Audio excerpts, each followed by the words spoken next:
What's up everyone, welcome back again to Handheld Legend for a quick helpful video. In this guide, we're going to show you how to simply disassemble your original DMG Game Boy.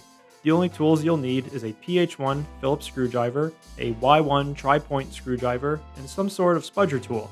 All of these tools are available on our website and will be listed in the description. With that being said, let's begin.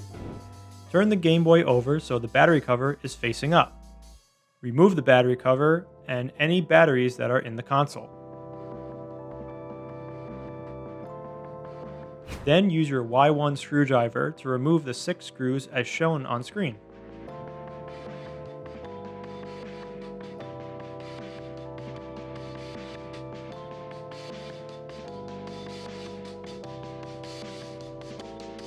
Next, carefully separate the front half from the rear half of the Game Boy.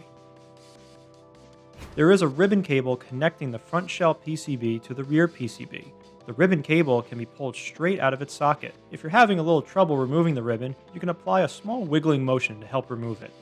Next, remove the 4 PH1 screws holding down the main board and audio filter board to the rear shell.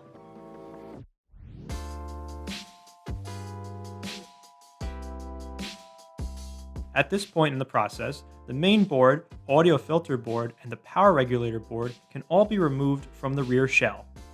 Remove the power switch and set it aside.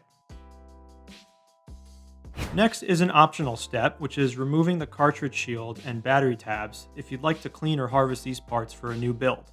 Unscrew the 4 PH1 screws and lift the metal shield off.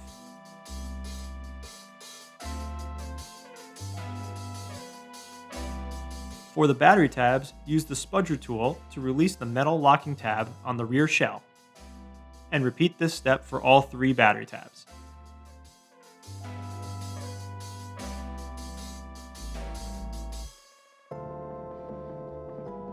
Next, we're going to remove the 10 PH1 screws holding the LCD control board to the front of the shell.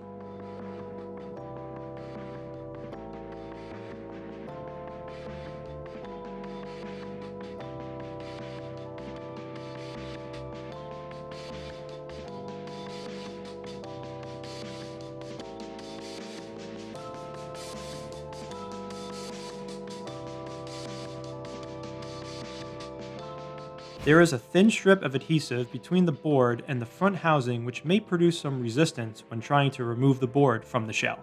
A gentle but firm lift should remove the board with ease. And the speaker will also be attached to the front board, so mind the wires. Wrapping things up, you now have access to remove your silicone membranes, buttons, and lens. To remove your lens, press gently from inside of the case. It's usually easy to remove plastic lenses. You may want to use a cloth to avoid any scratching, and sometimes using low heat from a hairdryer or hot air gun can help soften up stubborn adhesive. You now know how to completely disassemble your original DMG. We will have a link to a written guide in the description if you need a more detailed guide. If you enjoyed this video, shoot us a like and hit that subscribe button. Thank you all for watching, and we'll see you next time.